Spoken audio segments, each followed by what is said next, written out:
François Duvalier, known to the world as Papa Doc, was born on April 14, 1907, in Port-au-Prince, Haiti. His birth took place in a country long marked by poverty, foreign interference, and political instability. He was the son of Duval Duvalier, a justice of the peace, and Eurycia Pierre, a homemaker.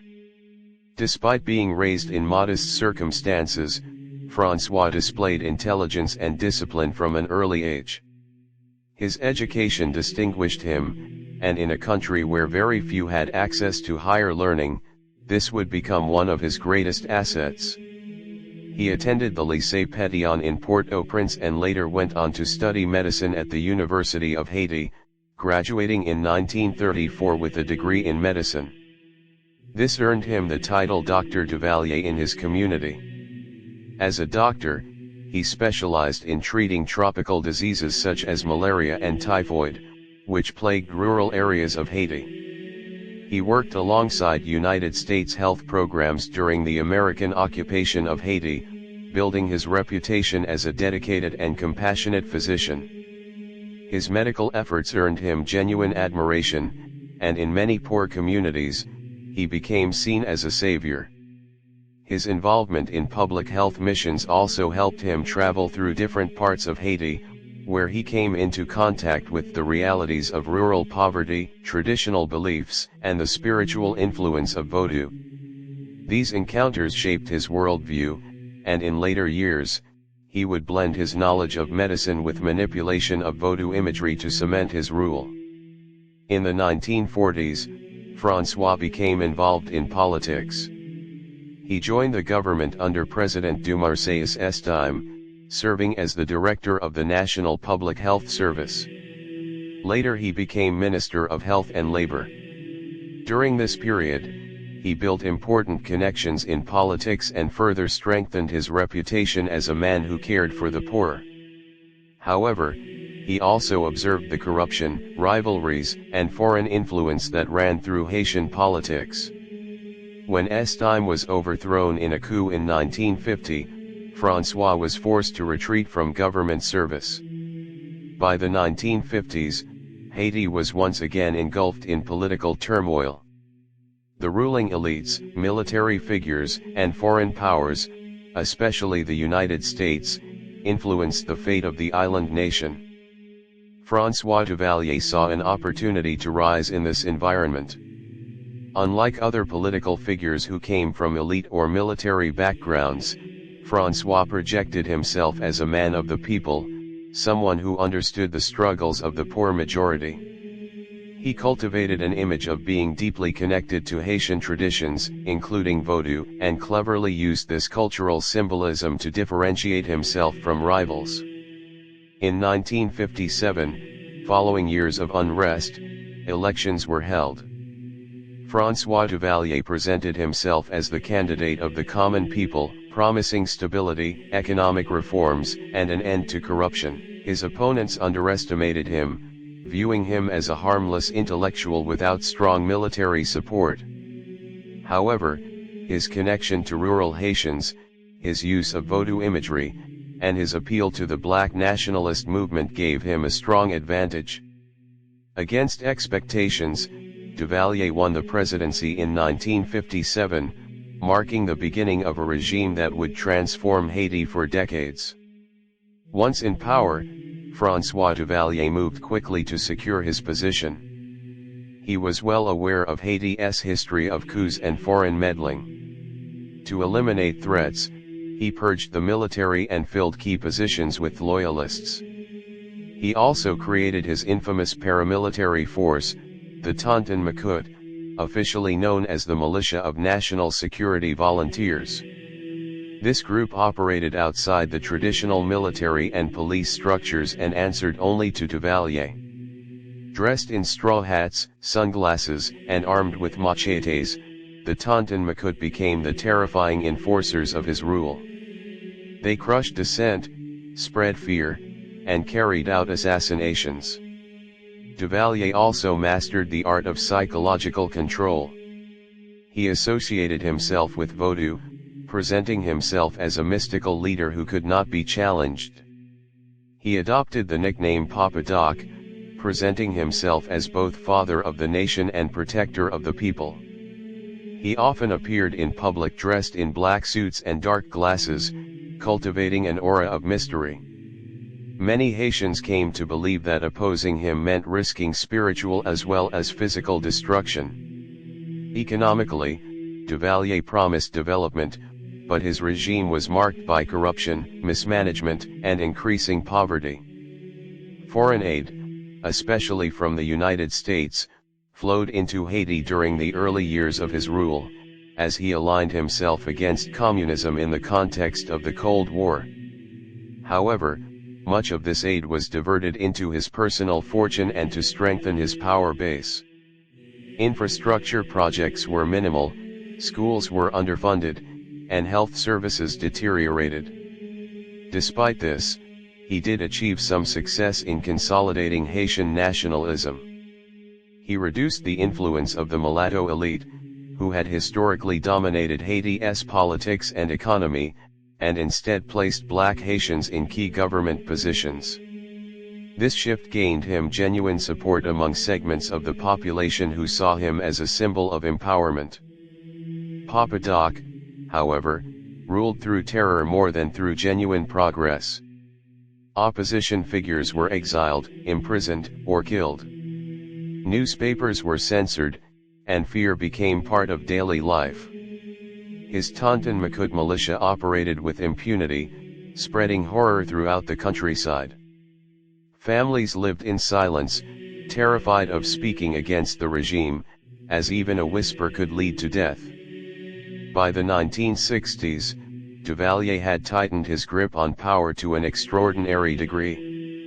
In 1964, he declared himself president for life, formalizing his dictatorship. This was a turning point, as it meant Haiti was effectively under one man's absolute rule. He claimed divine guidance in his leadership, presenting himself almost as a messianic figure destined to lead Haiti. His personality cult grew to enormous proportions, with his image plastered on walls, coins, and schools. Children were taught to revere Papa Doc as the savior of the nation. François Duvalier's health, however, began to decline in the late 1960s due to complications from diabetes and heart disease. Despite this, he refused to relinquish control. He became more paranoid and isolated, trusting only his close inner circle and the feared Tonton Macoute. As his condition worsened, he prepared his son, Jean-Claude Duvalier, to succeed him.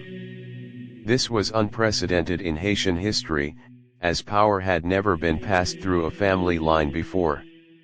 On April 21, 1971, François Duvalier died in Port-au-Prince. His death marked the end of an era but also set the stage for a continuation of his dynasty under his 19-year-old son, Jean-Claude Duvalier, known as Baby Doc. The transition was carefully orchestrated, and with the backing of the military and foreign powers, the Duvalier regime endured. The life of François Duvalier was one of contradictions. He began as a healer, a doctor devoted to curing the sick, yet ended as one of the most feared dictators in the Caribbean. His use of culture, nationalism, and fear allowed him to maintain power for 14 years. His legacy is one of repression, suffering, and poverty for Haiti, but also one of political cunning and survival in a land plagued by instability. François Duvalier, often referred to as Papa Doc, continued to rule Haiti after consolidating his power with iron hands. By the early 1960s, he had transformed his presidency into an authoritarian dictatorship that relied on fear, loyalty, and ruthless suppression. After recovering from a serious illness in 1959, Duvalier became more suspicious and paranoid, convinced that enemies surrounded him both inside and outside of Haiti. He purged the military and replaced many officers with loyalists, ensuring that the army could not threaten his authority again. His creation of the Tonton Macoute, a paramilitary force named after a mythical bogeyman in Haitian folklore, gave him direct power over the population. This force became infamous for its brutality, murdering thousands of political opponents and spreading terror across Haiti. People lived in constant fear, and even whispers of disloyalty could lead to imprisonment, torture, or death. Duvalier also employed psychological tactics to strengthen his grip on power. Drawing from his background in medicine and his knowledge of Haitian voodoo traditions, he deliberately cultivated a mystical aura around himself. He dressed in dark suits and glasses, resembling the spirit Baron Samedi from voodoo belief, and many Haitians believed he possessed supernatural powers. He encouraged this image, blending politics with religious symbolism to present himself not only as the president but as a divine protector of the nation. This mix of fear, superstition, and propaganda ensured that even many who hated him dared not speak out against him. He silenced independent media, censored opposition voices, and filled the airwaves with messages glorifying his leadership. The cult of personality around Duvalier grew so strong that he became known as Papa Doc, a paternal figure who claimed to embody Haiti itself. In 1964, François Duvalier declared himself president for life, cementing his dictatorship. His rule increasingly isolated Haiti from the international community, yet he skillfully balanced foreign relations to secure aid when possible. During the Cold War, he positioned himself as an opponent of communism, which gained him occasional support and funding from the United States, despite his oppressive policies. However, corruption ran deep in his government, and much of the aid money was siphoned off by Duvalier and his inner circle rather than reaching the Haitian people. Poverty remained widespread, with limited access to education, healthcare, or opportunities for economic improvement. The wealth gap between the ruling elite and the struggling masses grew ever larger, fueling resentment that could not be openly expressed under his regime. Despite his cruelty, Duvalier undertook some projects that he portrayed as efforts to modernize Haiti, though most were limited and heavily propagandized. Roads and public buildings were constructed, but these were often symbols of his power rather than genuine tools for national development. He manipulated elections, ensuring that no opposition party could function and that his control over every institution remained absolute. His rule became dynastic in nature, as he began preparing his son Jean-Claude, known as Baby Doc, to succeed him even before his own death. This was a rare move in modern republics and showcased how far he had gone in turning Haiti into a personal kingdom. By the late 1960s and into the 1970s, Duvalier grew older and increasingly reclusive, but his control did not weaken. He communicated less with the public directly but continued to rule through fear and through the machinery of the Tonton Macoute. The paramilitary group operated with near total impunity, extorting money, controlling neighborhoods, and spreading terror. Stories of disappearances, public executions, and brutal torture spread across Haiti, reinforcing the belief that no one was safe from Papa Doc's reach. Political exiles attempted to organize resistance from abroad, but these movements largely failed to challenge his power, as his regime swiftly crushed dissent within the country. François Duvalier's dictatorship left Haiti scarred, both politically and socially. His blending of voodoo mysticism with authoritarian politics created a unique but devastating form of rule that combined psychological domination with physical violence.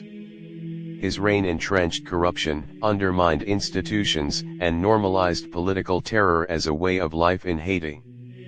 When he died on April 21, 1971, at the age of 64, he left behind a country impoverished and traumatized.